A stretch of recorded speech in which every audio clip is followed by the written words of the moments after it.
Hello everyone, I'm Paul McGuire Grimes. Dave Grohl and his band Foo Fighters have been rocking out to sold-out arenas for decades. Now they're sidestepping in a new direction by starring in the horror comedy Studio 666.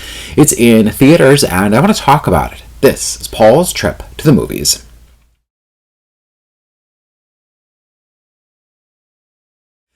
Dave, Nate, Pat, Rami, Chris, and Taylor all play themselves in this movie, which finds the Foo Fighters looking to rent a house to record their 10th album.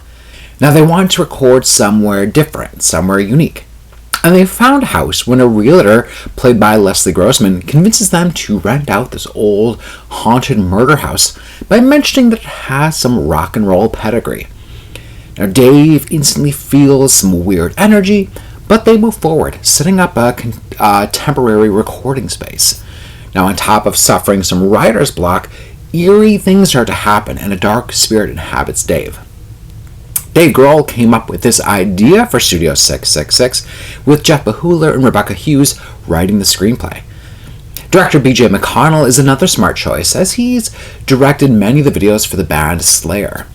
Now the film starts off promising with a prologue that sets up the history of this house and is followed by a really fun and clever opening credit sequence. Hopefully you'll then also recognize the score, as legendary horror icon John Carpenter provided the theme and some additional music for the movie. Now Foo Fighters make the wise choice by making this really about them. It allows each one of them to play exaggerated versions of themselves, as they know they're not thespians taking on really intricate characters. The band's natural chemistry and camaraderie is on full display, and plenty of the film's humor, I think, comes from the interactions and their inevitable freak-out sessions once the story kind of goes haywire.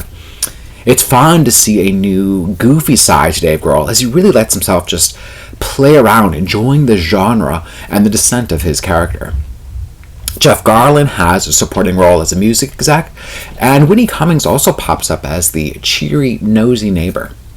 There's a campy, amateur quality to it, but I don't mean that in a bad way, as I think it really works in the style for the overall effect that this movie has.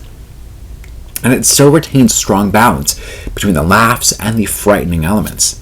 There's just enough blood and guts to make you squirm, but I'd say it's over the top in kind of an Evil Dead kind of way.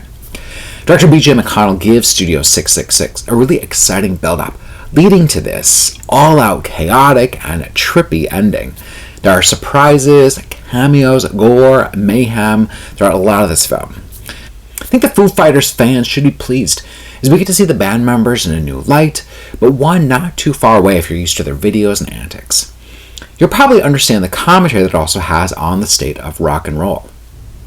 Studio 666 is the kind of horror comedy where everyone involved knows exactly the kind of film that they're making and never really stretches outside their range.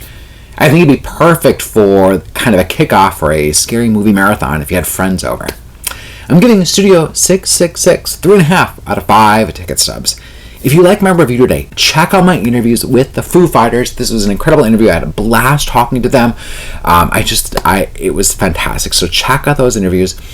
Don't forget to follow me on Instagram and Twitter at Paul's Movie Trip. And then go to my website, paulstriptothemovies.com, for even more reviews. Thank you so much for watching my review of Studio 666. This is Paul's Trip to the Movies.